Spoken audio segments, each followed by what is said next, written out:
আসসালামু আলাইকুম। আমি নিপা। মম নিপাস কিচেনে সবাইকে স্বাগত জানিয়ে শুরু করে দিচ্ছি আজকের আয়োজন। আজকে তৈরি করে দেখাবো খুবই সহজভাবে এবং খুবই টেস্টি করে মজাদার একটা বড়োর আচার বা চাটনির রেসিপি। আর এই চাটনিটা তৈরি করেছি আমি সম্পূর্ণ তেল ছাড়া।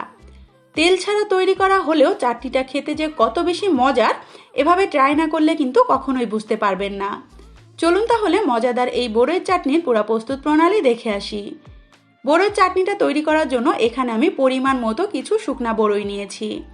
আর এই বড়ইগুলোকে আমি নিজেই কিন্তু ছাদে রেখে শুকিয়ে নিয়েছি। পরিমাণ মতো গরম পানি দিয়ে খুব ভালোভাবে নেড়ে চেড়ে একটা প্লেট দিয়ে ঢেকে আমি জাস্ট 10 থেকে 15 মিনিটের মতো রেস্টে রেখে দিব। এতে করে বড়ইটা অনেক বেশি নরম হয়ে যাবে এবং বড়ইয়ের গায়ে যে এক্সট্রা ময়লা রয়েছে সেটাও কিন্তু উঠে যাবে। ফিরে আসছি আমি ঠিক 10 মিনিট পর।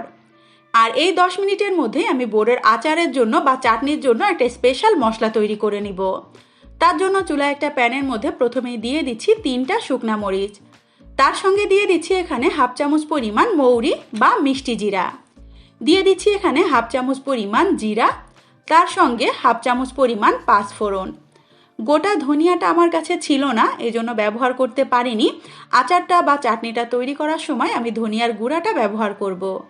জালটা লো টু মিডিয়ামের মাঝামাঝি রেখে অনবরত নেড়ে চেড়ে কিছুক্ষণ টেলে নিতে হবে। যখন এই মশলাগুলো থেকে খুবই সুন্দর একটা স্মেল ছড়াবে সেই পর্যায়ে চুলাটা অফ করে দিয়ে এই মশলাটা ঠান্ডা করে নিয়ে খুব ভালো করে শিলপাটাতে গুঁড়ো করে নিতে হবে। আর এদিক থেকে বড়ইগুলো খুব ভালোভাবে ভিজে গিয়েছে। এখন বড়ইর যে বোটা সেটাকে ফেলে দিয়ে হাত দিয়ে সমস্ত বড়ইগুলো এভাবে করে ছিঁড়ে নিচ্ছি।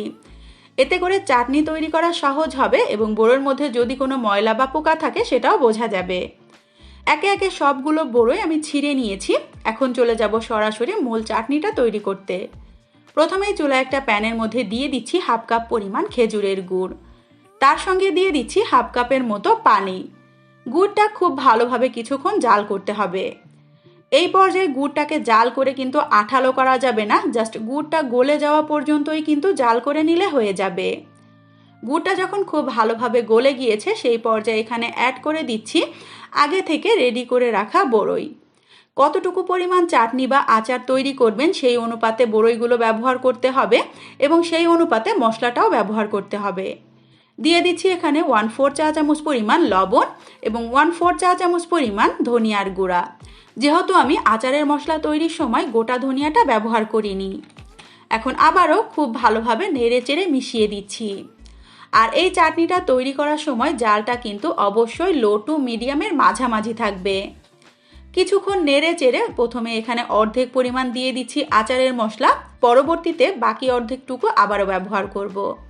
অল্প অল্প করে উপকরণগুলো অ্যাড করতে হবে এবং এই চাটনিটা বানিয়ে নিতে হবে। কিছুক্ষণ নাড়াচাড়া করার পর দিয়ে দিচ্ছি এখানে 1 মুঠো পরিমাণ তেঁতুল। চাইলে আপনারা তেঁতুলের রসটা বের করে এখানে কিন্তু ব্যবহার করতে পারেন। দিয়ে দিচ্ছি স্বাদের ব্যালেন্সের জন্য সামান্য একটু বিট লবণ। আমার কাছে তেঁতুলের কাঠটা বের করে দেওয়ার থেকে গোটা তেঁতুল দিলে বেশি ভালো লাগে। চাটনিটা খাওয়ার সময় তেঁতুলটা যখন মুখে পড়ে তখন কিন্তু খুবই ভালো লাগে। খুব ভালোভাবে নেড়ে চেড়ে আচারের যে অবশিষ্ট মশলাটুকু রয়ে গিয়েছে সেটুকুই অ্যাড করে দিচ্ছি। এখন জালটা অফ করে এভাবেই কিছুক্ষণ নেড়ে চেড়ে চুলা থেকে নামিয়ে নিতে হবে। এত বেশি মজা এবং ফ্লেভারফুল এই চাটনিটা হয়, আপনারা কিন্তু গরম গরম চুলা থেকে নামানো মাত্রই এটা শেষ করে ফেলতে পারবেন। আর বিশেষ করে গরমের দিনে এই চাটনিটা খেতে তো অনেক ভালো লাগে। আর অবশ্যই চাটনিটা পরিবেশনের আগে সামান্য একটু বিট নুন আর অল্প করে একটু চিলি ফ্লেক্স ছড়িয়ে তারপরে পরিবেশন করবেন। এতে করে চাটনিটা